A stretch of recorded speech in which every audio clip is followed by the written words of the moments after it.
Сиз ошол Атамбаев сиздин устатыңыз беле ким эле? Ошол дары маселеси эмнеден улам чыкты эле? Эми азыр бүгүнкү күндө Атамбаев ооруп атат деп угуп атам. Азыр медициналык экспертиза дайындаптыр. Биринчиден, кандай аракеттер ошо ден соолугуна байланыштуу болсо, ошонун баарын шпасын берсин. Экинчиден, мен мындай айтып коеюн, ушул ким кайсы жигитке бул дагы баягы жөн эле жазып аткан жигит. Ушул кезди айтып берейин мен сиздерге. Ушул кез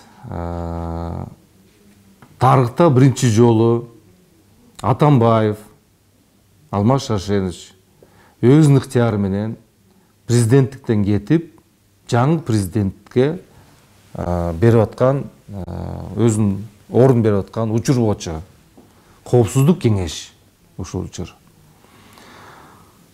Кетип аткан адамга дайыма жылуу сөздөр айтылат. Мен ушундай айттым. Сиз иштедиңиз, жакшы жумуштар болду, кемчиликтер да болду, бирок сиз ушул өзүңүз ыктыяр менен кетип атканыңыз үчүн биз сиздерге ушу тагытта каласыз деп жакшы жылуу сөздөрдү айттып. 6 жылдын ичинде бир дагы ага кызмат сурап, же мага бир артыкчылыктарды кылып бер деп мен сураган жокмун.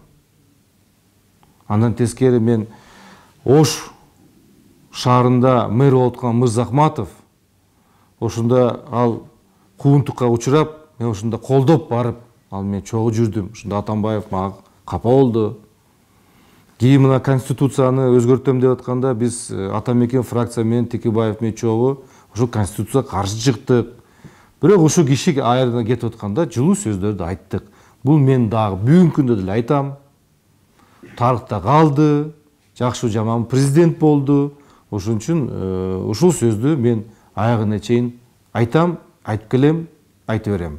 Негизи ушул жашы өтүп калган Кыргызстанды 5-6 жылдан ашуун башкарган мамлекеттик ишмерди камакта кармоо туурабы же үй камагы эле жетиштүү болмокпу? Эми эгерде кандай болсо да 6 жыл президент болду, үй камагына чыкса жакшы болмок. Бул мен сөзүм. Эгерде ушул бийликтегилер укса, эгерде ушул туура көрсө, мына ороз айында турабыз, ушу үй камагына чыгарса, мен туура болмок деп эсептейм.